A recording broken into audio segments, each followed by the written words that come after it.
अतिथिगणों का ये भव्य स्वागत, अभिनंदन। नवनिर्वाचित अध्यक्ष बहन इंदिरा जी, मंचासीन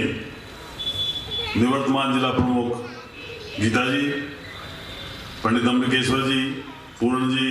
चंद्रमोहन जी, जय सिंह जी, ईओ साहब, पालिका के उपाध्यक्ष राजेश जी और सभी मंचासीन अतिथिगण जो ये कांग्रेस का बोर्ड बैठाया,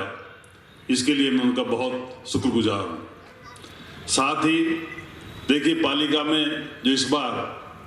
लगभग 50% महिलाएं आई हैं और उनमें भी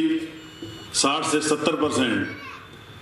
चाहे वो महिलाएं हैं चाहे मेरे साथी पार्षदगण हैं, नौजवान लोग आए हैं और नौजवानों में नई ऊर्जा है, नई सोच है और काम करने की नई क्षमता है। और मैं समझता हूँ कि आने वाले समय में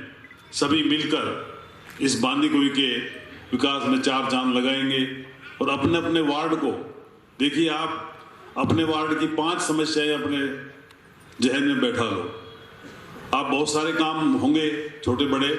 पर आप 4-5 ऐसे काम जिनको आप करवा दें और आपके क्षेत्र की जो वार्ड की जनता है वो उसकी आपकी वाहवाही करे। तो मैं आपसे ये निवेदन, मैं मेरी तरफ से व्यक्तिगत रूप से और मेरी पार्टी की तरफ से मैं आपको विश्वास दिलाता हूं कि कहीं भी विकास के किसी भी काम में और बिना किसी पार्टी के भेदभाव के,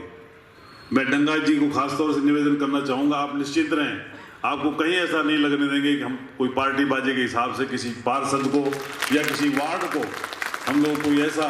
कोई काम करेंगे जिससे उनके विकास में कोई रोड़ाहट के कोई बाधा बने। पूरा बांदीकुई शहर देखिए, पिछले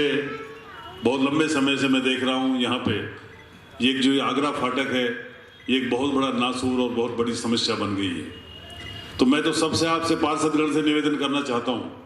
कि अपन सब लोग 40 के 40 और साथ में मैं चलूँगा और जिला प्रमुख महोदय भी चलेंगी, अपन रेल मंत्री महोदय के पास जाकर दिल्ली में और अपन इनके बालाजी महाराज के जो महंत थे उनको भी निवेदन कर लें साथ में, और इस बांदीकुई के फाटक की कोई समस्या किसी तरह सुलझ जाए तो मैं समझता हूँ कि बांदीकुई के इतिहास में इतना बड़ा काम होगा और बांदीकुई के लोगों के लिए एक बहुत बड़ी सौगात होगी। पानी की अभी बात कर रहे थे, पानी की समस्या के लिए आपको मालूम है 2013 में जब अशोक गहलोत जी ने राजेश पायलट जी की मूर्ति का अनावरण किया था वहाँ जीरोधा में, हमने सब में मिलकर एक ही मांग रखी थी। उन्होंने कहा था कि आप कोई एक ऐसी बड़ी मांग बता दो जो मैं आपके जिले के लिए आज घोषणा करके जाऊं। उन्होंने ईसरदा बांध की घोषणा की और उस टाइम उन्होंने कहा था कि मैं जल्दी से जल्दी इसकी डीपीआर बना के और इसका काम शुरू करवा दूंगा। 15 करोड़ रुपए डीपीआर के लिए आए और लगभग 3200 करोड़ की वो योजना उन्होंने स्वीकृत कर दी। लेकिन बीच में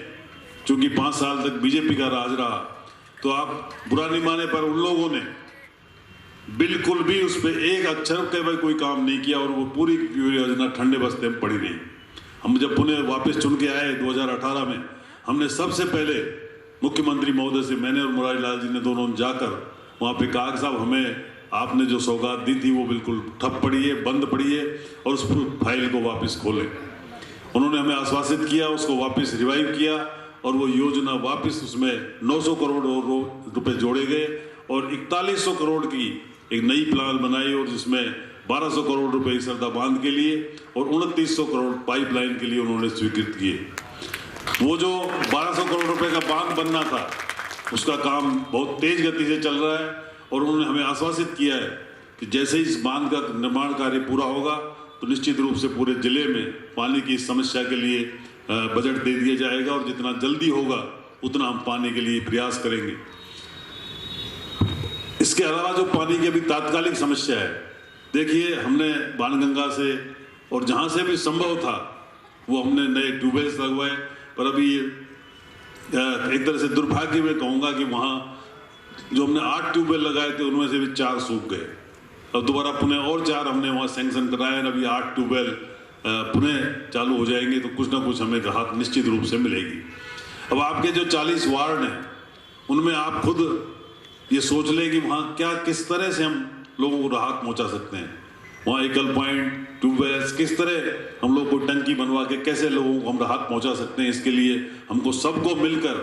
सतत रूप से प्रयास करना पड़ेगा, तभी इस पानी की समस्या के ऊपर हम लोग निजात पा सकेंगे। जहाँ तक आपकी सीवरेज लाइन की बात है, आपको मालूम होगा या पता नहीं, बहुत सारे लोगों को नहीं भी मालूम होगा, पर लगभग 250 करोड़ रुपए की सीवरेज की जो योजना है वो बांदीकुई के लिए तैयार पड़ी है, बन के उसका पूरा ब्लूप्रिंट तैयार पड़ा है। लेकिन वहां पे सिर्फ एक ही बात की अड़चन आ रही है और वो है पानी।